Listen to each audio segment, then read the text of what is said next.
Hello friends, welcome to Vel Rojan crime diaries. 2020 வருஷம் ஜூலை மாதம் 15ஆம் தேதி உலகின் முதல் பணக்காரரான எலான் மஸ்கோட ட்விட்டர் அக்கௌண்ட்லேருந்து ஒரு ட்வீட் வருது. அந்த ட்வீட்டில் என்ன சொல்லப்பட்டிருக்கு அப்படின்னா, என்னோட ஃபாலோவர்ஸ்க்காக நான் நிறைய பணம் கொடுக்க போகிறேன். என்னோட பிட்காயினுக்கு நீங்கள் $1000 அனுப்புனீங்கன்னா நான் உடனே உங்களுக்கு $2000 திரும்ப அனுப்புகிறேன். பிகாஸ் என்னை பின்தொடர அந்த ஃபாலோவர்ஸ்க்கு நான் நிறைய பணம் கொடுக்கணும்னு ஆசைப்பட்றேன்னு சொல்லிட்டு ஒரு ஸ்பெசிஃபிக்கான பிட்காயின் வேலட் ஐடியையும் கொடுக்குறாங்க. இதை பார்த்தவொடனே இந்த எலான் மஸ்கோட ஃபாலோவர்ஸ் நிறைய பேர் அந்த பிட்காயினுக்கு $1000 பணத்தை அனுப்ப ஆரம்பிக்கிறாங்க. சிறிது நேரத்திலே எலான் மஸ்கோட ட்விட்டர் அக்கௌண்ட் மட்டுமல்ல, முன்னாள் அமெரிக்க அதிபர் பராக் ஒபாமா, கரண்ட் அமெரிக்க அதிபர் ஜோ பைடன், அதுக்கப்புறம் உலகின் மிகப்பெரிய டெக்னிக்கல் சாம்ராஜ்யத்தை நிறுவிய பில்கேட்ஸோட ட்விட்டர் அக்கௌண்ட் அப்படின்னு செலிபிரிட்டிஸோட நிறைய ட்விட்டர் அக்கௌண்ட்லேருந்து இதே மாதிரி ட்வீட் வர ஆரம்பிக்குது. இதை பார்த்தவனே தெரியுது ட்விட்டரை யாரோ ஹேக் பண்ணியிருக்காங்கன்னு.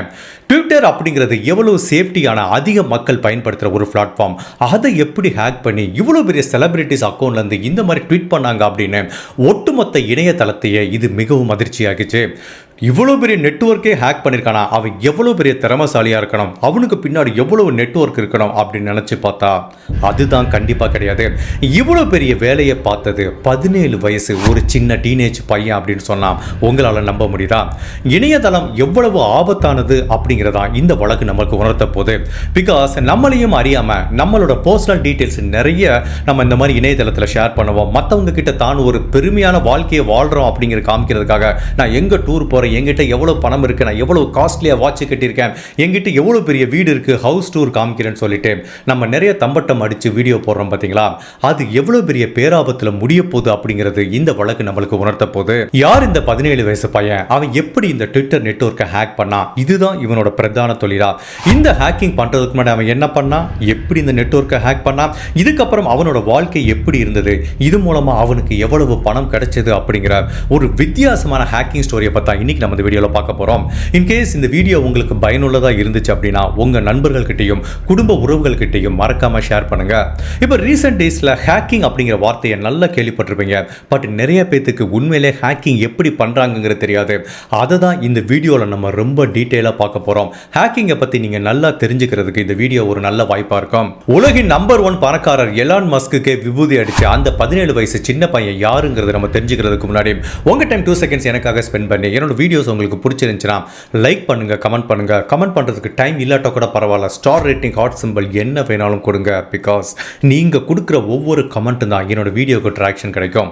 மேலும் என்னோட சேனலை இது வரைக்கும் நீங்கள் சப்ஸ்கிரைப் பண்ணாமல் பார்த்தீங்கன்னா மறக்காமல் சப்ஸ்கிரைப் பண்ணி என்னை சப்போர்ட் பண்ணுங்க. இது வரைக்கும் என்னோட சேனலுக்கு நீங்கள் கொடுத்துட்டு இருக்க ஆதரவுக்கு மிகவும் நன்றி.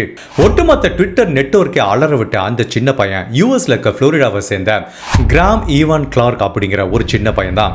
இவனுக்கு 7 வயசு இருக்கும்போது அவங்க அம்மா அப்பாக்குள்ள ஏற்பட்ட கருத்து வேறுபாடு காரணமா அவங்க அம்மா விட்டு பிரிஞ்சுட்டு போயிடாரு. இவங்க அம்மா கூட தான் இவன் வளர்ந்துட்டு வர்றான். கடுமையான ஒரு வறுமை அவங்க குடும்பத்தை வாட்டி வதைக்குது. ஒரு ஏழ்மையான சூழ்நிலையில் தான் இவன் வளர ஆரம்பிக்கிறான். இவனுக்கு ஒரு 12-13 வயசு இருக்கும்போது அவங்க அம்மா பப்ளிக் ஸ்கூல்ல தான் சேர்த்திருக்காங்க. அப்படி ஸ்கூலுக்கு போகும்போது இவன் அணிகிற ஆடையும் அவன் போட்டிருக்க விலை உயர்ந்த வாட்சும் செயினும் அவன் பயன்படுத்துகிற காரும் எல்லாத்துக்கும் ஒரு மிகப்பெரிய ஆச்சரியத்தை உண்டு பண்ணுது. பிகாஸ் எல்லாத்துக்குமே தெரியும் இவன் ஒரு ஏழ்மையான குடும்பத்தை சேர்ந்தவன். அதனால தான் பிரைவேட் ஸ்கூலில் படிக்க முடியாமல் ஒரு பப்ளிக் ஸ்கூலில் படிச்சுட்டு இருக்கான். இவங்கிட்ட எப்படி இவ்வளோ பணம் வந்ததுங்கிறதா எல்லாத்துக்குமே ஆச்சரியமா இருக்கு.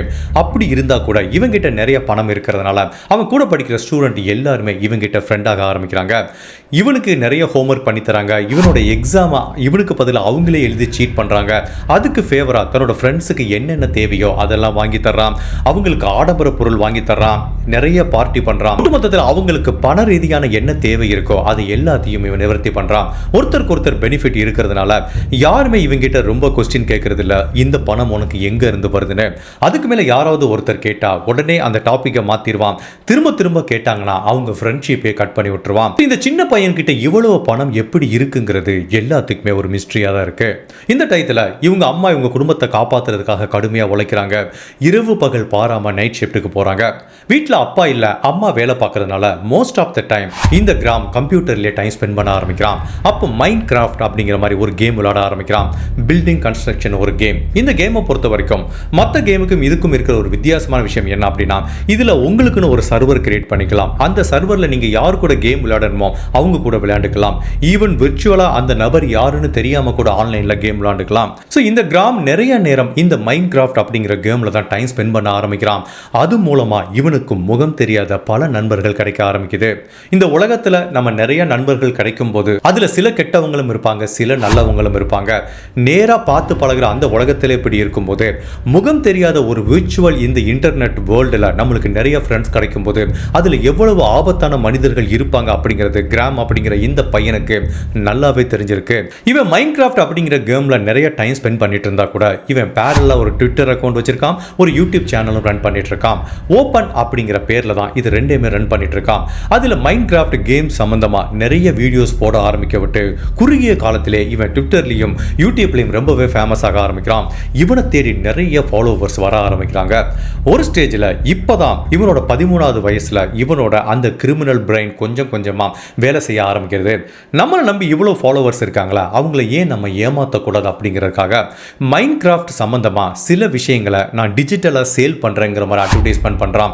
இவனை நம்பி நிறைய பேர் பணம் போட்டு இவன் இதை விற்க முயற்சி பண்ணுறான், இந்த கேம்ஸ் ரிலேட்டடாக இதெல்லாம் சேல் பண்ணுறான் அப்படின்னு சொல்லி நம்பி இவனுக்கு பணம் அனுப்புகிறாங்க. பட் அவங்களுக்கு தேவையான அந்த டிஜிட்டல் ப்ராடக்டை இவன் டெலிவரி பண்ணாமல் பணத்தை வாங்கிட்டு எல்லாத்தையும் ஏமாற்ற ஆரம்பிக்கிறான். ஃபர்ஸ்ட் கொஞ்சம் ஒரு $10 $20 இப்படி ஏமாற்ற ஆரம்பிக்கும் போது நிறைய பேர் இவனை நம்பி ஏமாற ஆரம்பிக்கிறாங்க. அப்போ நிறைய பணம் வந்து குமிய ஆரம்பிக்குது. பட் இதை இவன் கூட காம்படிட்டரா மைண்ட் கிராஃப்ட் கேம்ஸ் விளாண்டுட்டு இருக்க நிறைய பேர் பார்க்குறாங்க. இவனுக்கு காம்படிட்டராக சில யூடியூபர்ஸும் பார்க்குறாங்க. சரி, இவனை ஃபாலோவர்ஸை நம்பி இருக்கிற நிறைய பேரை இவன் ஏமாத்திட்டு இருக்கான். இவனோட ஸ்கேமை பற்றி நம்ம புது உலகத்துக்கு தெரிய வைக்கிறோம் அப்படிங்கிற மாதிரி ஒரு யூடியூபர் என்ன பண்ணுறாரு, தனியாக ஒரு வீடியோ போடுறாரு. இந்த கிராம் அப்படிங்கிற பையனை நம்பாதீங்க, உங்கள் ஃபாலோவர்ஸ் எல்லாத்தையும் ஏமாத்திட்டு இருக்கான், யாருக்குமே இவன் ஒழுங்காக டெலிவரி பண்ணுறது இல்லைன்னு இவன் என்னெல்லாம் ஸ்கேம் பண்ணுறானாம் அதை டீட்டெயிலாக ஒரு வீடியோ போட விட்டு இப்போ எல்லாத்துக்குமே இந்த கிராம் அப்படிங்கிற நபரை பற்றியான உண்மை முகம் தெரிய ஆரம்பிக்குது. அப்போ அவனோட சேனலுக்கு ட்ராக்ஷன் குறைய ஆரம்பிக்குது. இப்போ அவங்ககிட்ட யாருமே டிஜிட்டலாக எந்த திங்ஸையுமே வாங்குறது இல்லை. இதனால கிராமுக்கு கடுமையாக கடுப்பாயிடுச்சு. அந்த காம்படிட்டர் யூடியூப்புக்கு மனதளவில் ஒரு சவால் விடுறான், நீ என்னோட பிஸ்னஸை கெடுத்தல, உன்னோட அக்கௌண்ட்டை நான் என்ன பண்ணுறேன்னு பாருன்ட்டு. இவனுக்கு 13 வயசு இருக்கும்போது ஒரு ஹேக்கரை ஹையர் பண்ணி அந்த யூடியூப் சேனலை ஹேக் பண்ணுறான். யூடியூப் சேனலை எப்படி ஹேக் பண்ணுறான் அப்படின்னா, ஃபர்ஸ்ட் அந்த நபரோட இமெயில் ஐடியை ஹேக் பண்ணி அதுக்கப்புறம் அவரோட யூடியூப், ட்விட்டர் அப்படின்னு என்னெல்லாம் இருக்கோ எல்லாத்தையும் ஹேக் பண்ண ஆரம்பிக்கிறான். அப்படி ஹேக் பண்ண ஆரம்பிச்சதுக்கப்புறம் அவனோட யூடியூப், அதாவது இவன் எந்த அக்கௌண்ட்டை ஹேக் பண்ணானோ அவங்க ஃபாலோவர்ஸ்க்கு நான் இதெல்லாம் உங்களுக்கு சேல் பண்ணுறேன் அப்படிங்கிற மாதிரி ஒரு ஸ்கேம் பண்ண ஆரம்பிக்கிறான். அப்படி ஸ்கேம் பண்ணும்போது இப்போ இந்த யூடியூபருக்கும் ஒரு கடுமையான கெட்ட பேர் ஏற்படுது. ஒரு ஸ்டேஜில் அந்த யூடியூபர் தன்னோட சேனலையே க்ளோஸ் பண்ணிட்டு போகிற மாதிரி ஒரு சூழ்நிலை ஏற்படுது. தனக்கு எவன் ஒருத்தன் ஆன்லைனில் கேடு விளைவிச்சானோ அவனை பழிக்கு பழி வாங்கின திருப்தி இந்த கிராம் கிளார்க்கு கிடைக்க ஆரம்பிக்குது.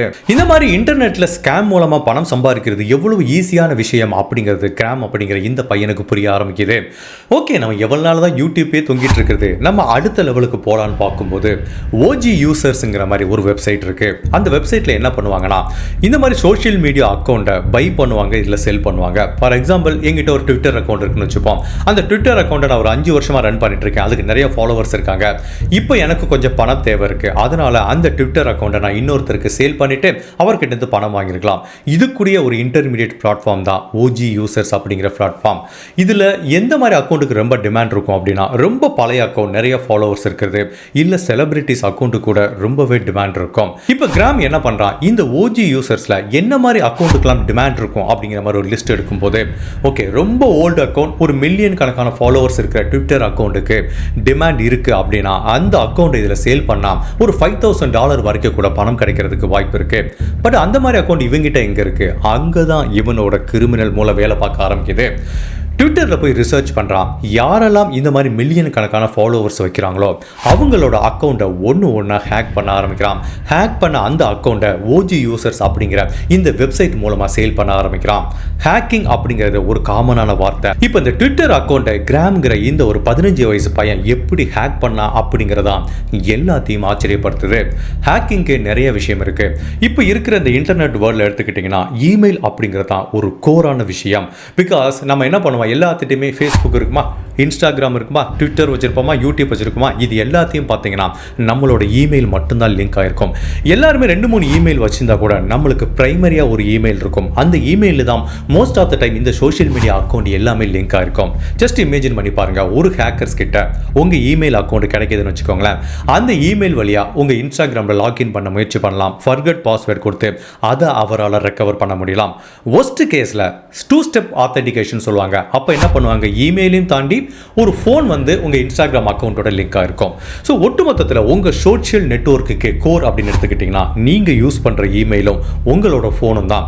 இன்கேஸ் இது ரெண்டுமே ஒரு ஹேக்கரோட கையில் இருந்துச்சுன்னா என்ன வேணாலும் பண்ணலாமா? உங்கள் சோஷியல் மீடியாவை ஹேக் பண்ணலாமா, உங்களோட பேங்க் அக்கௌண்ட்டை ஹேக் பண்ணலாமா, ஜிபேவை பண்ணலாமா? இங்கே தான் இந்த கிராம் இன்ட்ரெஸ்டிங்கான சில ஹேக்கிங் டெக்னிக் யூஸ் பண்ணுறான். இதில் ஃபர்ஸ்ட் அவன் யூஸ் பண்ணுற மெத்தட் என்ன அப்படின்னா ஸ்வாப் சிம் அப்படிங்கிற மாதிரி ஒன்று சொல்கிறாங்க. ஃபார் எக்ஸாம்பிள் உங்ககிட்ட ஒரு ஃபோன் இருக்குது, அந்த ஃபோன் அக்கௌண்ட் ஒரு சிம் கார்டில் லிங்க் ஆகிருக்கு. இன்கேஸ் அந்த சிம் கார்டில் இருக்கிற உங்கள் ஃபோன் அக்கௌண்ட் டீஆக்டிவேட் ஆகி இன்னொரு சிம்முக்கு இன்னொருத்தர் ஆக்டிவேட் பண்ணிட்டா ஆட்டோமேட்டிக்காக உங்கள் ஃபோனுக்கு என்ன மெசேஜ் கால் எல்லாம் வருமோ அது அந்த நபருக்கு வர ஆரம்பிக்கும். பட் இது என்ன அவ்வளோ ஈஸியான விஷயமா? என்னோட ஃபோனை நீங்கள் என்ன இன்னொரு சிம்மை ஸ்வாப் பண்ணி யூஸ் பண்ண முடியுமா அப்படின்னு கேட்டால் கண்டிப்பாக அதுக்குரிய பாசிபிலிட்டி இருக்குது. இந்த கிராம் என்ன மாதிரி டெக்னிக் யூஸ் பண்ணுறான்னா ஃபர்ஸ்ட் அவன் யூஸ் பண்ணுற மெத்தட் என்ன அப்படின்னா ஃபர்ஸ்ட் அந்த டெலிகம்யூனிகேஷனுக்கு ஆப்ரேட் பண்ணி இந்த மாதிரி நாங்கள் இன்னொரு டெலிஃபோன் ஆப்ரேட்டர்லேருந்து பேசுகிறோம், ஸ்பெசிஃபிக்கான இந்த நம்பர் மேலே நிறைய கம்ப்ளைண்ட் வர ஆரம்பிக்குது, அதை பற்றி கொஞ்சம் விசாரிங்கிற மாதிரி சொல்கிறாங்க. உடனே அந்த டெலிகம்யூனிகேஷன் இப்படி பார்க்குறாங்க, இல்லை சார் நீங்கள் சொல்கிற மாதிரி அந்த டெலிஃபோன் நம்பர் மேலே எந்த ஒரு ஆக்ஷனுமே இல்லையே, எந்த ஒரு கம்ப்ளைண்ட்டுமே வரலையேங்கிற மாதிரி சொல்லுவாங்க. அப்போ இவங்க என்ன பண்ணுவாங்க, நோ சார் நாங்கள் அனதர் டெலிகாம் கம்பெனிலேருந்து பேசுகிறோம், அவங்க கிட்டேருந்து வந்து அந்த கம்ப்ளைண்ட் லிஸ்ட் எல்லாமே எங்கிட்ட இருக்குது, வேணா இப்போ உங்களுக்கு ஒரு லிங்க் அனுப்புகிறேன் நீங்கள் பாருங்கன்னு சொல்லிட்டு ஒரு லிங்க் அனுப்புவாங்க. அதுதான் ஃபிஷிங் லிங்க்குங்கிற மாதிரி சொல்லுவாங்க. அந்த லிங்கை ஒரிஜினல் டெலிகாம் ஆப்ரேட்டர் ஓப்பன் பண்ணிவிட்டு அவரோட கிரெடென்ஷியல் யூஸ் பண்ணி லாகின் பண்ணார்னா அங்கேயே வேலை முடிஞ்சிச்சு. அந்த ஒரிஜினல் டெலிகாம் கம்பெனியோட யூசர் ஐடி பாஸ்வேர்டு இந்த ஹேக்கருக்கு வந்துடும். ஹேக்கர்ஸ் அழகாக அந்த டெலிகாம் கம்பெனியோட யூசர் நேம் பாஸ்வேர்டு லாகின் பண்ணி எந்த சிம்மை அவங்க ஸ்வாப் பண்ணணுமோ உடனே இவங்களோட சிம் கார்டுக்கு மாற்றிப்பாங்க. அந்த ஒரிஜினல் ஃபோன் யூசர் சிம் வந்து கம்ப்ளீட்டாக டீஆக்டிவேட் ஆயிரும். இது வந்து ஃபர்ஸ்ட் மெத்தட். ரெண்டாவது மெத்தட் என்ன அப்படின்னா அதே டெலிகாம் கம்பெனிக்கு ஃபோன் பண்ணிட்டு ஆக்சுவல் ஃபோன் யூசர் மாதிரி சொல்லுவாங்க, சார் என்னோட சிம்மு டேமேஜ் ஆயிடுச்சு, இவ்வளோ பிரச்சனை ஆச்சு, எனக்கு வேற ஏதாவது சிம் கார்டு மாற்றி கொடுங்கன்னு சொல்லிட்டு ஒரிஜினல் அந்த யூசர் மாதிரியை ப்ரெசென்ட் பண்ணி ஏமாற்றி அந்த ஃபோன் நம்பரை இன்னொரு சிம் கார்டுக்கு வாங்கிப்பாங்க. இது ரெண்டாவது டெக்னிக். மூணாவது டெக்னிக் ஆக்சுவலி நம்ம ஏற்கனவே சொன்னதான் ஃபிஷிங். ஸோ நம்ம நிறைய உங்களுக்கு லிங்க் வரும், இந்த லிங்கை கிளிக் பண்ணிங்கன்னா உங்களுக்கு ப்ரைஸ் வருது, இல்லை உங்கள் பேங்க் அக்கௌண்ட் அட் ரிஸ்க், இதை கிளிக் பண்ணி உடனே டீட்டெயில் ஃபில் பண்ணுங்கம்பாங்க. அந்த மாதிரி சஸ்பீஷியஸாக வர எந்த லிங்கையாவது நீங்கள் கிளிக் பண்ணி ஃபில் பண்ணிட்டீங்கன்னா முடிஞ்சது, அவ்வளோதான். ஸோ இப்போ இந்த கிராம் என்ன பண்ணுறான், ஃபோனை வந்து சிம் ஸ்வாப் வழியாக அவங்களோட ஃபோன் கண்ட்ரோலுக்கு வந்துடுது. ஃபர்ஸ்ட் என்ன பண்ணுறான், இமெயில் பாஸ்வேர்டை ரீசெட் பண்ணுறான். இமெயில் பாஸ்வேர்டு ரீசெட் பண்ணால் ஃபோனுக்கு ஒரு மெசேஜ் வரும், அடுத்து இமெயில் கைக்கு வந்துச்சு. திரும்ப அந்த இமெயிலை யூஸ் பண்ணி அடுத்து ஒவ்வொரு சோஷியல் மீடியா அக்கௌண்ட்டை லாக்இன் பண்ணி யூசர் நேம் பாஸ்வேர்டாக மாற்றுறான். அதுக்கப்புறம் ட்விட்டர் ஹேண்டில், இன்ஸ்டாகிராம் ஹேண்டில் அப்படின்னு ஒவ்வொன்றையா இந்த ஓஜி யூசர்ஸ் அப்படிங்கிற வெப்சைட் வழியாக சேல் பண்ண ஆரம்பிக்கிறான். அவனுக்கு பணம் வந்து குமிய ஆரம்பிக்குது. இந்த கிராம்ங்கிற 15 வயசு சின்ன பையனை எடுத்துக்கிட்டிங்கன்னா இவன் பேசிக்காகவே கொஞ்சம் பேராசை பிடிச்சவன். ட்விட்டர் அக்கௌண்ட்டில் ஹேக் பண்ணுறான், அதுலேயே அவனுக்கு ஆயிரக்கணக்கான பணம் வந்து குமிய ஆரம்பிக்குது. இதோட நிப்பாட்டி தான் பரவாயில்ல. இப்போ அவனுக்கு அடுத்து என்ன தோணுதுன்னா, நம்ம தான் ஒருத்தரோட சிம் கார்டையும் வச்சுருக்கோம், அவரோட இமெயிலையும் இருக்குது, எல்லாமே இருக்கு, நம்ம அவரோட பேங்க் அக்கௌண்ட்டில் போய் ஏன் பணம் திருடக்கூடாது அப்படிங்கிற மாதிரி ஒன்று வரும்போது அவனுக்கு என்ன தோணுதுன்னா, பேங்க் அப்படிங்கிறது ரொம்ப ரிஸ்க், அதுக்குள்ளே புகுந்து அந்த பணத்தை திருடுறது கூட பிரச்சனை இல்லை, இன்னொரு அக்கௌண்ட்டுக்கு ட்ரான்ஸ்ஃபர் பண்ணும்போது அந்த பணம் யார் அக்கௌண்ட்டுக்கு ட்ரான்ஸ்ஃபர் ஆயிருக்கு அப்படிங்கிறது தெரிய வந்துச்சுன்னா நாளைக்கு மாட்டிக்கிறதுக்கு வாய்ப்பு இருக்குது. அப்படிங்கிறதுனால இங்கே தான் அவனோட பிரெயின் வேலை செய்ய ஆரம்பிக்குது. கிரிப்டோ கரன்சியை பற்றி இப்போ நம்ம நல்லாவே கேள்விப்பட்டிருப்போம், அதுலேயும் பிட்காயினை பற்றி எல்லாத்துக்கும் நல்லாவே தெரியும். அப்போ அவனுக்கு தோணுது, நம்ம ஏன் இந்த மாதிரி ஒருத்தரோட சிம் கார்டை ஸ்வாப் பண்ணி இமெயிலை ஹேக் பண்ணி அவங்களோட பிட்காயினை ஹேக் பண்ணி அதை ஃபுல்லாக நம்மளோட வேலெட்டுக்கு ட்ரான்ஸ்ஃபர் பண்ணிக்கிட்டா ஈஸியான ஒர்க் ஆச்சு. பிகாஸ் எந்த ஒரு பிட்காயின் இந்த கிரிப்டோ கரன்சி டிரான்சாக்ஷன் பார்த்தீங்கன்னா ட்ராக் பண்ண முடியும், எங்கேருந்து யாருக்கு அனுப்புனாங்கிறத ட்ராக் பண்ண முடியும். பட் அந்த டெஸ்டினேஷன் யாருக்கு சொந்தமானது, அந்த நபர் அந்த பணத்தை எப்படி வித்ட்ரா பண்றாரு, எந்த பேங்க் அக்கௌண்ட்ல பண்றாரு அப்படிங்கறத ட்ராக் பண்றது ரொம்பவே கடினம். சோ இனிமேல் இந்த கிரிப்டோ கரன்சி பாதையில தான் நம்ம பயணிக்க போறோம் அப்படின்னு சொல்லிட்டு ஓகே நம்ம யாரை ஹேக் பண்ணலாம் அப்படிங்கிறதுக்கு நிறைய கிரவுண்ட் ஒர்க் பண்ண ஆரம்பிக்கிறான். இப்போ யாருமே கிரிப்டோ கரன்சி யூஸ் பண்ணாதவங்க ஒரு அக்கௌண்ட் போய் ஹேக் பண்ணி அவனுக்கு எந்த பயனும் இல்லை. ஸோ ஃபர்ஸ்ட் இந்த மாதிரி ஹேக்கர்ஸ் என்ன மாதிரி ஒர்க் பண்ணுவாங்கன்னா, இப்போ கிரிப்டோ கரன்சி யூஸ் பண்றவங்க தான் அவங்க டார்கெட். அப்படின்னா யாரெல்லாம் கிரிப்டோ கரன்சி யூஸ் பண்றான், யாரெல்லாம் அதுல நிறைய பணம் வச்சிருக்கா அப்படிங்கிறத கண்டுபிடிக்கிறதுக்காக ட்விட்டரில் நிறைய நேரம் அனலைஸ் பண்ண ஆரம்பிக்கிறான். அதில் கிரிப்டோ கரன்சி சம்மந்தமாக நிறைய ஒரு ஆத்தரைஸ்ட் அக்கௌண்ட் இருக்கும். அந்த அக்கௌண்ட்டை யாரெல்லாம் ஃபாலோ பண்ணுறாங்க, அதில் யாரெல்லாம் ட்வீட் பண்ணிட்டு இருக்கா ரெகுலராக அப்படின்னு பார்க்குறான். அப்படி பார்க்குறவங்க கிட்ட சில பேர் போடுவாங்க, இன்னைக்கு நான் இவ்வளோ பிட்காயின் வாங்கினேன், எனக்கு இவ்வளோ ப்ராஃபிட் கிடச்சிருக்கு அப்படிங்கிற மாதிரி நிறைய பேர் ஓப்பனாகவே ட்வீட் பண்ணுவாங்க. ஸோ அது எல்லாத்தையும் வச்சு பார்க்கும்போது அவன் ஒரு 10-20 பேரை செலக்ட் பண்ணுறான். இந்த 20 பேர்கிட்ட நிறைய பிட்காயின் இருக்குது அப்படிங்கிறத தெரிஞ்சுக்கிறான். அதுக்கப்புறம் அவங்களோட சோஷியல் மீடியா அக்கௌண்ட் எல்லாத்தையும் கொஞ்சம் கொஞ்சமாக ஹேக் பண்ண ஆரம்பித்து அவங்கள பற்றியான எல்லா பர்சனல் டீட்டெயிலையும் கலெக்ட் பண்ண ஆரம்பிக்கிறான். அதுக்கப்புறம் தான் இந்த சிம் கார்டை ஸ்வாப் பண்ணுறது, இமெயிலை ஹேக் பண்ணுறது எல்லாத்தையும் பண்ணுறதுல இவன் கை வந்த கலையாச்சு. இந்த ஆப்ரேஷனுக்கு இந்த கிராம் வைக்கிற பேர் டாக்ஸிங் அப்படிங்கிற மாதிரி ஒரு பேர் வைக்கிறான். ஸோ ஃபைனலாக ஒரு 10-15 பேர் அவன் லிஸ்ட் எடுத்துகிட்டு வரும்போது அதில் கிரேக் அப்படிங்கிற ஒரு நபரை செலக்ட் பண்ணுறான். பிகாஸ் அவர்கிட்ட நிறைய பிட்காயின் இருக்கு, தாங்கிட்ட இவ்வளோ பிட்காயின் இருக்கு, ப்ராஃபிட் வந்திருக்குது அப்படிங்கிறத அவர் அப்பட்டமாக ட்வீட் பண்ணியிருக்கிறதுனால இவர் தான் நம்ம டார்கெட், ஃபர்ஸ்ட் இந்த கிரேக்கை தான் தூக்குறோம்னு சொல்லிட்டு முடிவு பண்ணேன். ஃபர்ஸ்ட் ஏப்ரல் மாதம் 15ஆம் தேதி 2019 வருஷம் அவரோட சிம் கார்டை இவங்க ஹேக் பண்ணுறாங்க. இப்போ அவரோட சிம் ஃபுல்லாகவே இவங்க கண்ட்ரோலுக்கு வந்திருக்கு. ஒரு நாள் இந்த கிரேக் ஃபோன் பேசிட்டு இருக்கும்போது திடீர்னு அவரோட நெட்வொர்க் கட் ஆயிடுச்சு. அவருக்கு ஒன்றுமே புரியல. சரி ஏதோ நெட்வொர்க் கிளிச் அப்படின்னு சொல்லிட்டு விட்டுட்டாரு. பட் அந்த டைத்தில் தான் இவரோட சிம் கார்டை ஃபுல்லாகவே இவங்க ஆக்சஸ் எடுத்திருக்காங்க. அதாவது டெலிஃபோன் கம்பெனிக்கு ஃபோன் பண்ணி ப்ரெட்டன் பண்ணி ஏமாற்றி புதுசாக ஒரு சிம் கார்டுக்கு அவரோட நம்பரை ட்ரான்ஸ்ஃபர் பண்ணிக்கிறாங்க. அதுக்கப்புறம் இந்த கிரேக்ங்கிற நபர் மொத்தம் 4 இமெயில் வச்சிருக்காரு. ஒவ்வொரு இமெயிலையா ஹேக் பண்றாங்க. அவரோட சோஷியல் மீடியா எல்லாத்தையும் ஹேக் பண்றாங்க. அதுக்கப்புறம் அவரோட பிட்காயின் வேலெட்டுக்கு போறாங்க. ஸோ அவரோட பிட்காயின் வேலெட்ல இருந்து இந்த கிராம் அவனோட பிட்காயின் வேலெட்டுக்கு கொஞ்சம் கொஞ்சமா டெய்லி இந்த பிட்காயினை அனுப்ப ஆரம்பிக்கிறான். பட் அவனால ஒரே ஸ்டேஜ்ல எல்லாத்தையும் அனுப்ப முடியல. பிகாஸ் டெய்லி இவ்வளவுதான் டிரான்ஸ்ஃபர் பண்ண முடியும் அப்படிங்கிற லிமிட் இருக்கிறதுனால கொஞ்சம் கொஞ்சமா டெய்லி பிட்காயின் அனுப்ப ஆரம்பிக்கிறான். கிட்டத்தட்ட $1 மில்லியன் ஒர்த்தான பிட்காயினை அனுப்பிட்டு இருக்கும்போது ஒரு ஸ்டேஜில் தான் கிரேக் ரொம்ப சுதாரிச்சு ஆரம்பிச்சிட்டாரு. தன்னோட ஃபோனும் வேலை செய்யல, இமெயிலையும் லாகின் பண்ண முடியல, பிட்காயின்லையும் லாகின் பண்ண முடியல அப்படின்னு சொல்லிட்டு அவர் எக்ஸ்ட்ரா ஒரு ஆப் யூஸ் பண்ணியிருக்காரு. அந்த ஆப் என்ன பண்ணுனா, இவர் 4-5 கிரிப்டோ கரன்சி டிரான்சாக்ஷன் பண்ணிட்டு இருக்கும்போது அது எல்லாத்தையும் கிளப் பண்ணி அந்த ஆப்பில் காமிப்பாங்க. அந்த ஆப்புக்கு மட்டும் லக்கிலி அவர் அக்சஸ் இருந்திருக்கு. அதை எடுத்து ஓப்பன் பண்ணி பார்த்தவர் பயங்கர ஷாக் ஆயிட்டாரு. இவரோட பிட்காயினை நிறைய பேர் திருடிட்டு இருக்கிறத கண்டுபிடிக்கிறாரு. ஃபர்ஸ்ட் இந்த கிரேக் என்ன பண்றாரு, நேராக போயிட்டு டெலிகாம் கம்பெனிக்கு போயிட்டு ஃபர்ஸ்ட் அவரோட ஃபோன் நம்பரை ரெக்கவர் பண்ணுறாரு. அதுக்கப்புறம் அவரோட இமெயில் எல்லாத்தையும் ஒன்று ரெக்கவர் பண்ண ஆரம்பிக்கிறாரு. பட் அதுக்குள்ளேயும் இந்த கிராம் கிட்டத்தட்ட $1 மில்லியன் மதிப்புள்ள பிட்காயினை அவனோட அக்கௌண்ட்டுக்கு திருடிட்டு போயிட்டான். பிட்காயின் ஒன்ஸ் போச்சுன்னா அதை திரும்ப வாங்குறதுக்கு வாய்ப்பே கிடையாது. பட் இந்த கிரேக் என்ன ஃபீல் பண்ணுறாரு, அட்லீஸ்ட் $1 மில்லியன் ஒர்த்தா பிட்காயின் போச்சு, போனது போச்சு, இனிமேலாவது நம்ம எல்லாம் பத்திரமா வச்சுக்கலாம் அப்படிங்கிற மாதிரி அவர் பார்த்துட்டு இருக்கும்போது ஏற்கனவே சொன்ன மாதிரி இந்த கிராம்ங்கிற பையன் கொஞ்சம் பேராசை பிடிச்சவன். $1 மில்லியன் கிடைக்குதுல, இதை வச்சுட்டு போயிருக்கான்ல. அப்போ அவன் ரிமைனிங் இந்த கிரேக்கோட அக்கௌண்ட்ல இருக்கிற எல்லா பிட்காயினும் தான் திருடணும் அப்படிங்கிற மாதிரி முயற்சி பண்றான். அப்போ அதுக்கு அவன் என்ன மாதிரி டெக்னிக் யூஸ் பண்றானா, நான் ஏற்கனவே சொன்ன மாதிரி கிரேக்ங்கிற அந்த நபர் 4 இமெயில் வச்சிருக்காரு. பட் அவரால் அந்த இமெயிலை கொஞ்சம் ரெக்கவர் பண்ண முடியாம சிரமப்பட்டு இருக்காரு. அதுல ஒரு இமெயிலுக்கு மட்டும் இவன் திரும்ப அவருக்கு ஆக்சஸ் கொடுத்துட்டு அவரோட இமெயில் வழியாவே இவன் கம்யூனிகேட் பண்றான்.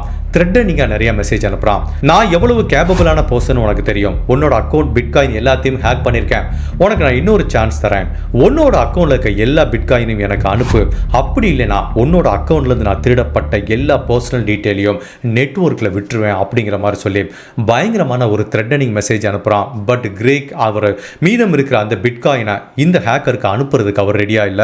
அதாவது இந்த கிரேக் கடைசியில் அவர் அக்கௌண்ட்ல 50 பிட்காயின் வச்சிருக்காரு. அந்த 50 பிட்காயினும் கேட்குறாங்க. ஒரு பிட்காயினோட இப்ப கரண்ட் இந்தியன் மதிப்பு 56 லட்சம் ரூபாய். அப்ப என்னாச்சு, மொத்தம் 26 கோடி ரூபாய் பணத்தை அனுப்ப சொல்றான். கிரேக் முடியவே முடியாதுன்னு சொல்லிடுறாரு. ஒரு ஸ்டேஜில் இந்த கிராம் என்ன ஃபீல் பண்ணானா, இனிமேல் கிரேக் இருந்து இந்த பணத்தை வாங்க முடியாது, ரிமைனிங் பிட்காயினை வாங்க முடியாது, அதனால இதோட நம்ம கலந்துக்கலாம், இல்லைன்னா பிரச்சனையாகும் அப்படின்னு சொல்லிட்டு அதுக்கப்புறம் அந்த கிரேக் அப்படிங்கிற நபர் அவன் தொந்தரவு பண்ண விரும்பல.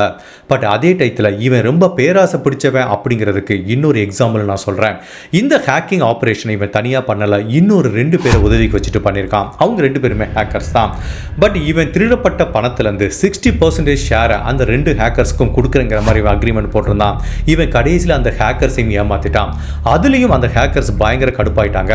பட் அந்த ஹேக்கர்ஸுக்கும் இந்த கிராம்ங்கிற பையனுக்கும் டைரக்டா எந்த கான்டாக்டும் கிடையாது. இவனை எப்படி கான்டாக்ட் பண்றதுனே அந்த 2 ஹேக்கர்ஸுக்கும் தெரியல. அதனால இந்த கிரேக் அப்படிங்கிற ஒரு நபரோட இமெயிலை ஹேக் பண்ணாங்களா, அதே இமெயில் வழியா தான் இவனுக்கு கம்யூனிகேட் பண்றாங்க. நம்ம கொள்ளையடிச்ச பணத்துல இருந்து 66% பணம் எனக்கு வேணும், அதை நீ எனக்கு தரலனா உன்னை பத்தி எல்லா தகவலையும் நான் போலீஸ் கிட்ட போட்டு கொடுத்துருவேன், நீ ஜெயிலுக்கு போற மாதிரி கூட ஒரு சூழ்நிலை வருங்கிற மாதிரி இந்த கிராம மிரட்ட ஆரம்பிக்கிறாங்க. பட் இவன் அதுக்கெல்லாம் அசைகிற மாதிரி தெரியல. பிகாஸ் இந்த கிராமுக்கு நல்லாவே தெரியும் தன்னை பத்தியான எந்த தகவலும் அந்த ஹேக்கர்ஸ்க்கு தெரியாது, அவங்களால ஒண்ணுமே பண்ண முடியாதுங்கிறதுனால அந்த 2 ஹேக்கர்ஸையும் ஏமாத்திட்டு கிரேக் அப்படிங்கிற இந்த நபரோட அந்த பிட்காயின் அக்கௌண்ட்ல இருந்து எடுத்த $1 மில்லியன் எல்லாத்தையும் அவனே வச்சுக்கிட்டான். ஸோ இந்த இன்சிடென்ட் நடந்ததுக்கு அப்புறம் இந்த கிராமோட அக்கௌண்ட்ல கிட்டத்தட்ட $4 மில்லியன் மதிப்புள்ள பிட்காயின் இருக்கு. வீட்டில் $15,000 கேஷ் கூட பணம் வச்சிட்டு இருக்கான். இந்த டயத்தில் இந்த கிராமுக்கு போதை மருந்து பழக்கமும் ஏற்படுது. அதனால இவனும் இவனோட ஃப்ரெண்டு 2 பேரும் சேர்ந்து ஒரு போதை மருந்து விற்கிற ஆசாமி வீட்டுக்கு போதை மருந்து வாங்கலாம்னு சொல்லிட்டு போறாங்க. அப்போ இந்த கிராம் கார்ல வெயிட் பண்ணிட்டு இருக்கான். அவனோட ஃப்ரெண்ட்ஸ் 2 பேரும் உள்ள போறாங்க. உள்ள போன கொஞ்ச நேரத்துக்குள்ளே ஒரு 2-3 துப்பாக்கி வெடிக்கிற சத்தம் கேட்குது. அப்போ இந்த கிராமுக்கு என்ன பண்றதுன்னு தெரியல. உள்ள ஏதோ பிரச்சனையாச்சு, இதுக்கு மேல இங்க இருந்த ஆபத்து நீ கார் எடுத்து எஸ்கேப் ஆயிட்டான். ஆக்சுவலா உள்ள அந்த போதை மருந்து கடத்துற ஆசாமிக்கும் இந்த கிராமோட ஃப்ரெண்ட்ஸ் 2 பேத்துக்கும் ஒரு பிரச்சனையாகி அதுல அந்த போதை மருந்து ஆசாமி 2 பேத்தையும் துப்பாக்கியால சுட்டிருக்கான். அதுல ஒருத்தன் ஸ்பாட்லயே இறந்து போயிட்டான், இன்னொருத்தன் ஹாஸ்பிட்டல்ல உயிருக்கு போராடிட்டு இருக்கான். இப்போ போலீஸ் இந்த துப்பாக்கி சூட கேட்டு ஹாஸ்பிட்டல்ல உயிருக்கு போராடிட்டு இருக்க அந்த பையன் கிட்ட போய் விசாரிக்கும் போது ஏன் கூட கிராம் அப்படிங்கிற ஒருத்தன் இருந்தான், அவன் தான் இது எல்லாத்துக்கும் மூல காரணம், அவன் தான் எங்களை அனுப்பி வச்சான்னு சொல்லும்போது ஃபைனலா இந்த கிராம அரெஸ்ட் பண்ணி போலீஸ் விசாரிக்கிறாங்க. ஏதோ ஒரு போதை மருந்து, ஏதோ ஒரு துப்பாக்கி சூடு அப்படின்னு விசாரணைக்காண்டி தான் இவனை விசாரிக்கும் போது தான் தெரியுது இவன் எவ்வளோ பெரிய ஹேக்கர்ஸ் அப்படிங்கிற மாதிரி தெரிய வருது.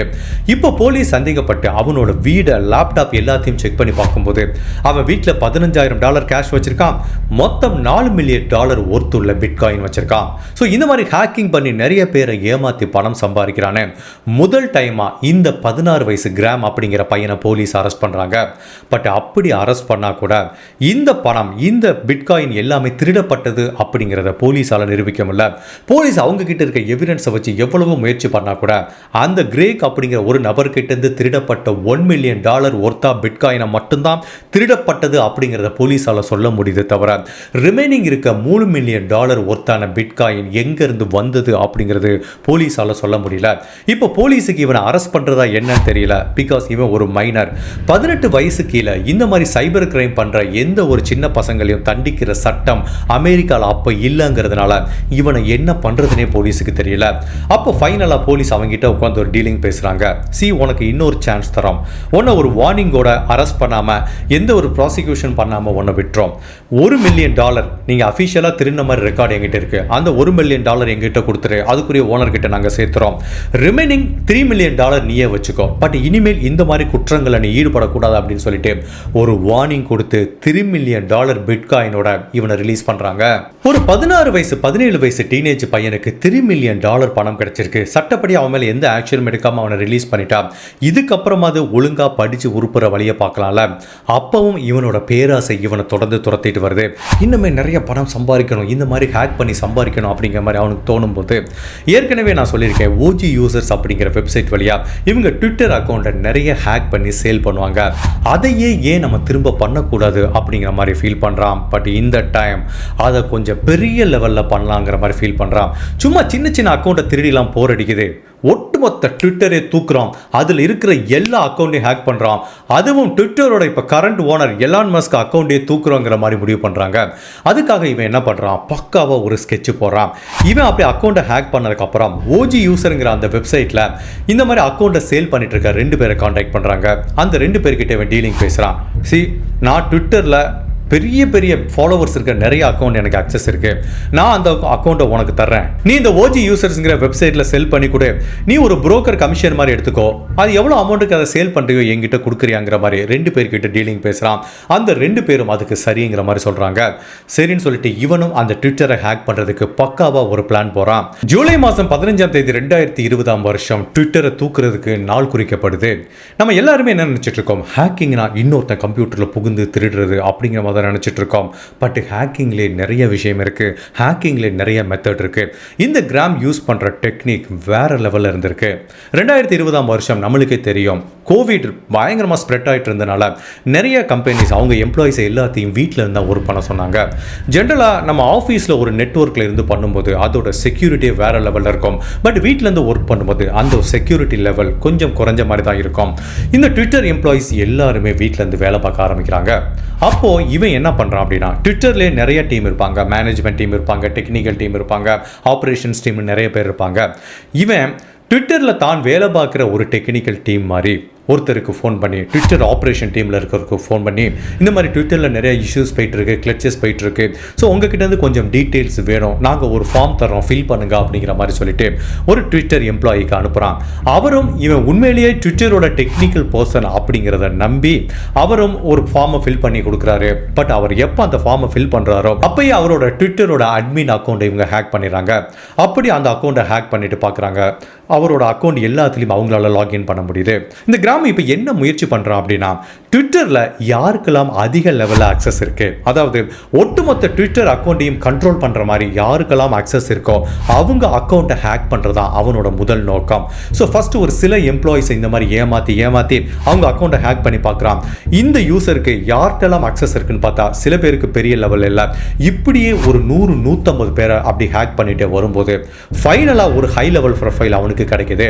அந்த ட்விட்டர் எம்ப்ளாயிக்கு ஒட்டுமொத்த ட்விட்டர் அக்கௌண்ட்டையும் ஆக்சஸ் பண்ணுறதுக்கு அவருக்கு பெர்மிஷன் இருக்கு. பெர்மிஷன் மட்டுமல்ல, ஈவன் இந்த உலகத்தில் இருக்க எல்லா ட்விட்டர் அக்கௌண்ட்டை பாஸ்வேர்டையும் சேஞ்ச் பண்ணுறதுக்கும் அவருக்கு பெர்மிஷன் இருக்கு.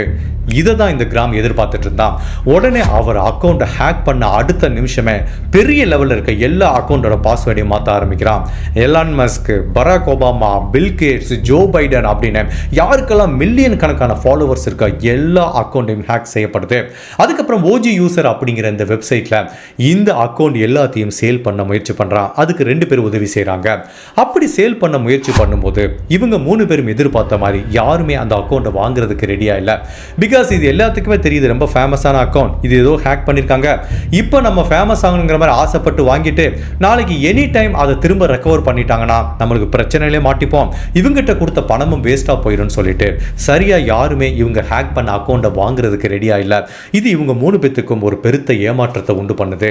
என்னடா இவ்வளோ கஷ்டப்பட்டு ஹேக் பண்ணோம், பணம் சம்பாதிக்க முடியலன்னு சொல்லிட்டு சரி அடுத்து இவனோட மூளையில் இப்போ இன்னொரு ஐடியா வருது. இவ்வளோ கஷ்டப்பட்டு ஹேக் பண்ணிட்டோம், இனிமேல் எப்படி பணம் சம்பாதிக்க ஆரம்பிக்கலாம்னு சொல்லிட்டு தான் அந்த பிட்காயின் ஸ்கேம் இவனுக்கு ஞாபகத்துக்கு வருது. அப்போ தான் எலான் மஸ்கோட அந்த அக்கௌண்ட் வந்து ஒரு ட்வீட் போடுறான். நான் என்னோட ஃபாலோவர்ஸ் எல்லாத்துக்கும் சரி, நீங்கள் எனக்கு $1000 பிட்காயின் அனுப்பிச்சிங்கன்னா உங்களுக்கு $2000 பிட்காயின் தரேன், அடுத்த 30 நிமிஷத்துக்கு மட்டும்தான் இந்த ஆஃபர் வேலிடாக இருக்குன்னு சொல்லிட்டு எலான் மஸ்க், பராக் ஒபாமா, அதுக்கப்புறம் டொனால்டு ட்ரம்ப், அதுக்கப்புறம் ஜோ பைடன் எல்லாரோட அக்கௌண்ட்லேருந்தும் இந்த மாதிரி ட்வீட் பறக்க ஆரம்பிக்குது. பட் அடுத்த 10-15 நிமிஷத்துக்குள்ளேயே ட்விட்டரோட மேல் அதிகாரிக்கு இதை பற்றி தகவல் போடுது. உடனே சுதாரிச்சிட்டாங்க, யாரோ ட்விட்டரை தூக்கிட்டாங்கன்னு. உடனே ட்விட்டர் என்ன பண்ணுறாங்க, இந்த மாதிரி ஹை ப்ரொஃபைல் இருக்கிற அக்கௌண்ட்லேருந்து ட்வீட் பண்ணுற ஆப்ஷனே ஸ்டாப் பண்ணுறாங்க. கிட்டத்தட்ட 24 மணி நேரம் இவங்க ட்விட்டர் கண்ட்ரோல் எடுத்ததுக்கப்புறம் நிறைய விதத்தில் பணம் சம்பாதிக்க ஆரம்பிக்கிறாங்க. பட் இவங்க என்னதான் ட்விட்டர் அக்கௌண்ட்டை ஹேக் பண்ணி அந்த ஹேண்டில் சேல் பண்ணால் கூட மோஸ்ட் ஆஃப் த பணம் எங்கேருந்து வருதுன்னா பிட்காயின்லேருந்து தான் வருது. ஈவன் எலான் மஸ்கோட ட்வீட்லேருந்து வந்து கூட நிறைய பேர் அந்த பிட்காயின் வேலெட்டுக்கு பணம் அனுப்புகிறாங்க. இவங்க நிறைய அக்கௌண்ட்டை பிட்காயின் அக்கௌண்ட்டே ஹேக் பண்ணி அதை இவனோட அக்கௌண்ட்டுக்கு ட்ரான்ஸ்ஃபர் பண்ணியிருக்கான். கிட்டத்தட்ட இந்த டியூரேஷனுக்குள்ள இந்த மாதிரி ட்விட்டர் அக்கௌண்ட் லாகின் பண்ணி மொத்தம் இது வரைக்கும் ஒரு 250லேருந்து 300 பிட்காயினை இவன் திருடி இருக்கான். இப்போ ட்விட்டருக்கு உண்மையிலே தெரியல இது யாரெல்லாம் ஹேக் பண்ணிட்டு இருக்காங்க அப்படிங்கிறது தெரியல. பட் அந்த டைத்தில் தான் ஓஜி யூசர்ஸ்ங்கிற வெப்சைட்லேருந்து இந்த மாதிரி ஹேக் பண்ண எல்லா அக்கௌண்ட்டையும் ஒருத்தவங்க சேல் பண்ணிட்டு இருக்காங்கன்னு தெரியும் போது அந்த நபர் தான் ட்விட்டரை ஹேக் பண்ணியிருப்பாங்கன்னு ஃபர்ஸ்ட் அந்த நபரை உடனே பிடிக்கிறாங்க. பிகாஸ் அந்த ஓஜி யூசர்ஸுங்கிற அக்கௌண்ட்டில் இவங்க யூஸ் பண்ண பிட்காயின் வேலட் ஐடி எந்த பேங்க் அக்கௌண்ட்டில் லிங்க் ஆயிருக்கோ அதில் அவங்களோட ஒரிஜினல் ஐடென்டிட்டி இருக்கு.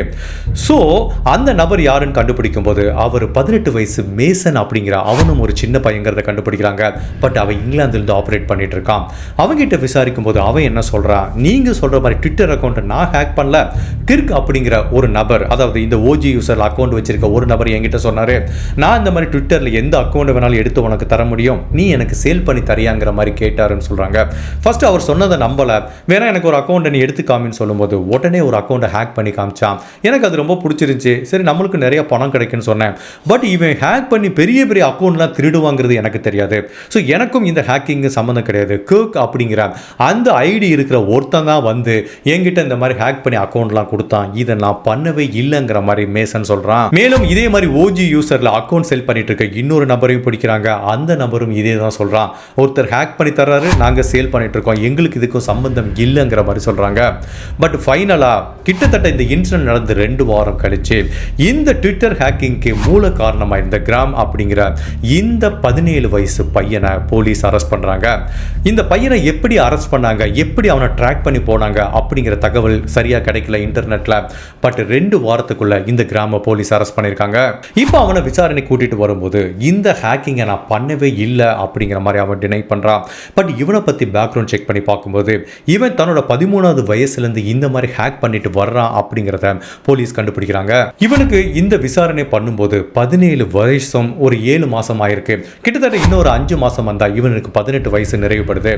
18 வயசு நிறைவானா மட்டும்தான் இவனை ஒரு அடல்ட்டாக கன்சிடர் பண்ணி இந்த கேஸ் ட்ரையலுக்கு எடுத்துகிட்டு போக முடியும். பட் அப்படி இருந்தால் கூட இவன் பண்ண குற்றத்தை கருதி இவனோட கேஸை அடல்ட்டாக கன்சிடர் பண்ணி தான் ட்ரையலுக்கு எடுத்துகிட்டு போகிறோங்கிற மாதிரி ப்ராசிக்யூட்டர் சொல்கிறாங்க. இன்கேஸ் இந்த குற்றம் நிரூபிக்கப்பட்டால் இந்த 17 வயசு கிராமுக்கு அமெரிக்க நீதிமன்றத்தில் மொத்தம் 215 வருடங்கள் சிறை தண்டனை கிடைக்கிறதுக்கு வாய்ப்பு இருக்கு. பட் அகைன் இந்த கிராமுக்கு உதவி செய்யற மாதிரி சட்டத்தில் ஒரு மிகப்பெரிய ஓட்டை இருக்கு. அமெரிக்காவில் யூத் அஃபெண்டர் லாங்கிற மாதிரி ஒன்று இருக்கு. 18 வயசுக்கு கீழே இந்த மாதிரி சைபர் கிரைம் பண்ற யாருக்குமே கடுமையான தண்டனை கொடுக்க முடியாது. மேக்சிமம் 6 வருடங்கள் மட்டும்தான் சிறை தண்டனை கொடுக்க முடியுங்கிற மாதிரி அந்த சட்டம் இருக்கிறதுனால இந்த கிரைமை பண்ணும்போது இவனுக்கு 18 வயசு கீழே இருக்கிறதுனால இவனை அடல்ட்டா கன்சிடர் பண்ண முடியாதுங்கிற மாதிரி தான் சட்டத்தில் சொல்றாங்க.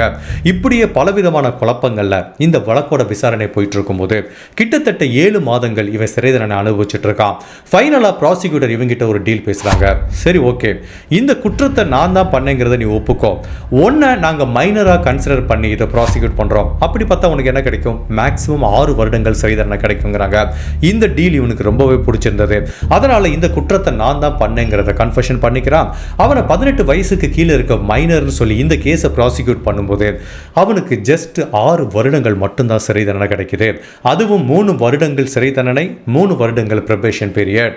மேலும் இவன் ஹேக் பண்ணி திருடின அந்த அக்கௌண்ட்டை ஓஜி யூசருங்கிற வெப்சைட்டில் சேல் பண்ண மேசன்கிற அந்த சின்ன பையனுக்கும் அதுக்கப்புறம் இன்னொருத்தருக்கும் தலா 5 வருடங்கள் சிறை தண்டனை கிடைக்குது. கிட்டத்தட்ட 6 மாசங்கள் சிறை தண்டனைக்கு அப்புறம் இந்த கிராம் வெளியில வர்றான். பட் இப்போ எல்லாத்துக்குமே இருக்கிற கொஸ்டின் என்ன அப்படின்னா, இந்த மிகப்பெரிய ட்விட்டர் ஹேக் மூலமா அவன் நிறைய பணம் சம்பாதிச்சிருக்கான். கிட்டத்தட்ட 300 பிட்காயினுக்கு மேலே சம்பாதிச்சிருக்கான். ஏற்கனவே ஃபர்ஸ்ட் டைம் ஹேக் பண்ணும்போது ஒரு $4 மில்லியன் ரிலேட்டட் பிட்காயின் இருக்கு. அதுக்கப்புறம் செகண்டாக பண்ண ஹேக், இப்படி எல்லாம் சேர்த்து அவனோட வேலெட்ல மொத்தம் 300 பிட்காயின் இருக்கு. அந்த பிட்காயினோட கரண்ட் மதிப்பு கேட்டீங்கன்னா மொத்தம் 170 கோடி ரூபாய். இந்த பணம்லாம் இப்போ எங்க போகும் அப்படின்னு கேட்டா, இந்த பணத்தை யாராலையும் டச் பண்ண முடியாது. இவன் ஹேக் பண்ணா அதுக்குரிய தண்டனை கொடுத்துட்டாங்க. மற்றபடி இந்த பணத்தை அவன் எங்க இருந்து திருனா, எப்படி திருனா அப்படிங்கிற எந்த ட்ரேஸும் போலீஸுக்கு இல்லைங்கிறதுனால இந்த 170 கோடி ரூபாய் பணமும் இவனுக்கு சொந்தம் அப்படிங்கிற மாதிரி தான் தெரியுது. உண்மையிலேயே 17 வயசு பையனுக்கு இவ்வளவு டேலண்டா அப்படிங்கிறத பார்த்தா ரொம்ப ஆச்சரியமா இருக்கு. பட் அந்த டேலண்ட்டை இவன் சரியான வழியில் பயன்படுத்தியிருந்தா எங்கேயோ போயிருக்கலாம். பேராசை பெருநஷ்டங்கிற மாதிரி சொல்லுவாங்க. ஃபர்ஸ்ட் அவன் பண்ண ஒவ்வொரு கிரைம்லேருந்து தப்பிச்சுட்டு வரும்போதான் அவனுக்கு மேலும் மேலும் மேலும் கிரைம் பண்ணணும் அப்படிங்கிறது தோணிட்டே இருக்கு. அதுவும் இவனோட கிரைமுக்கு அமெரிக்காவில் இருக்க சட்ட திட்டங்களும் உதவியாக இருந்திருக்கு. 18 வயசுக்கு நீ என்ன சைபர் கிரைம் பண்ணாலும் மேக்ஸிமம் 6 இயர்ஸ் தான் அப்படிங்கிறதுனால தான் இவனுக்கு 17 வயசு இருக்கிற போது தான் சரி, நம்மளுக்கு எப்படி 18 வயசு ஆகிறதுக்கு இன்னொரு 6 மாதம் இருக்கு, அதுக்குள்ளே ஒரு மிகப்பெரிய கிரைமை பண்ணி நிறைய பணத்தை சம்பாதிக்கணும் அப்படிங்கிற பேராசையில தான் ஒட்டுமொத்த ட்விட்டரையுமே தூக்கியிருக்கான். பட் இதில் ஒரு எக்ஸ்பர்ட் என்ன சொன்னாங்கன்னா, தமிழில் ஒரு பழமொழி சொல்லுவாங்க, தலைக்கு வந்தது தலைப்பகையோட போயிருச்சுமாங்க. இவன் ஒட்டுமொத்த ட்விட்டரையும் ஃபுல் கண்ட்ரோலில் வச்சிருக்கான். பட் இவனோட நோக்கம் என்ன, பிட்காயினை திருடுறது மட்டும்தான் நோக்கமாக இருந்திருக்கு. அதில் நிறைய திருடி சக்ஸஸும் ஆயிருக்கான். பட் உண்மையிலே இவன் சின்ன பையங்கிறதுனால இவனோட ஃபோக்கஸ் ஃபுல்லாக பணத்தில் இருந்திருக்கு. பட் இதே இதை ஒரு ப்ரொஃபஷனல் ஹேக்கர்ஸ் பண்ணியிருந்தா என்னவெல்லாம் பண்ணியிருக்கலாங்கிற மாதிரி எக்ஸ்பர்ட் சொல்கிறாங்கன்னா, ஃபார் எக்ஸாம்பிள் ஆப்பிள்ங்கிற ஒரு மிகப்பெரிய கம்பெனி இருக்குல்ல, அந்த கம்பெனியோட ட்விட்டரில் போயிட்டு, அதாவது என்னோட எம்ப்ளாயிஸ் நிறைய பேர் ரிசைன் பண்ணிட்டாங்க, இந்த கம்பெனியை நாங்கள் இழுத்து மூட போகிறோம் அப்படிங்கிற மாதிரி ஒரு ட்வீட் போடலாம். ஓகேவா? ஆப்பிளில் வேலை பார்க்குற ஹை ப்ரொஃபைல் எல்லாரோட அக்கௌண்ட்டை பண்ணிவிட்டு, நான் இந்த மாதிரி ஒரு பெரிய ஸ்கேம் பண்ணிட்டேன், எங்கள் ஸ்டாக் மார்க்கெட்டில் இவ்வளோ ஸ்கேம் பண்ணிக்கோங்கிற மாதிரி நிறைய மெசேஜ் போடலாம். இந்த மாதிரி ஃபேக்காக போடும்போது என்ன ஆகும்னா, ஆப்பிளோட ஸ்டாக் மார்க்கெட்டே அப்படியே நில குலைஞ்சி போயிடும். இது மூலமாக இவங்க ஸ்டாக் மார்க்கெட்லேயே நிறைய பணம் சம்பாதிச்சிருக்கலாம். ஏன், ஒட்டுமொத்த ட்விட்டர் இவங்க கையில் எடுத்ததுனால இந்த உலகத்தோட பொருளாதாரத்தை இவங்களால சீர்குலைச்சிருக்க முடியுங்கிற மாதிரி எக்ஸ்பர்ட் சொல்கிறாங்க. பட் ஃபார்ச்சுனேட்லி இந்த பசங்களுக்கு அந்த அளவுக்கு விவரம் இல்லை. அது மட்டுமல்ல, இவங்க எல்லாரோட அக்கௌண்ட் கண்ட்ரோலுக்கு வரும்போது சில செலிபிரிட்டி இருக்காங்கல்ல, அவங்களோட அக்கௌண்ட்டை ஹேக் பண்ணி அவங்களோட பர்சனல் மெசேஜை எடுத்து அவங்கள பிளாக்மெயில் பண்ணி அந்த மாதிரி கூட பணம் சம்பாதிக்கிறதுக்கு வாய்ப்பு இருக்குது. ஒட்டு மொத்தத்தில் இந்த மாதிரி சோஷியல் மீடியாவோட அக்கௌண்ட் ஒரு ஹேக்கருக்கு போச்சுன்னா, அதுவும் பணக்காரங்களோட அக்கௌண்ட்டை ஹேக் பண்ணால் என்ன வேணாலும் பண்ண முடியும். பட் ஃபார்ச்சுனேட்லி இந்த சின்ன பசங்க ஒரு சின்ன சேதாரத்தோடு நிப்பாட்டிக்கிட்டாங்க. இந்த ஹேக்கிங் விஷயத்துலேருந்து நம்ம எடுத்துக்க வேண்டிய மிக முக்கியமான டேக்அவே என்ன அப்படின்னா, இது எல்லாத்துக்கும் அடிப்படை காரணம் பார்த்தீங்கன்னா 2 விஷயம் இருக்குது. ஒன்று, என்கிட்ட இவ்வளோ பணம் இருக்குது, நான் பாரு ரோலக்ஸ் வாட்ச் கட்டியிருக்கேன், என்கிட்ட பெரிய BMW கார் இருக்குது, நான் பெரிய வீடு வச்சிருக்கேன் அப்படின்னு நம்ம கிட்ட இருக்க பொருளாதாரத்தை நம்மளே சோஷியல் மீடியாவில் தம்பட்டம் அடிக்கும்போது இந்த உலகத்துக்கு தெரிய வருது நம்ம கிட்ட எவ்வளோ பணம் இருக்குன்னு தெரிய வருது. ரெண்டாவது, தேவையில்லாமல் நம்ம அன்னெசரியாக நம்மளை பற்றியான பர்சனல் டீட்டெயிலை நிறைய சோஷியல் மீடியாவில் நம்ம ரிவீல் பண்ணுறோம்.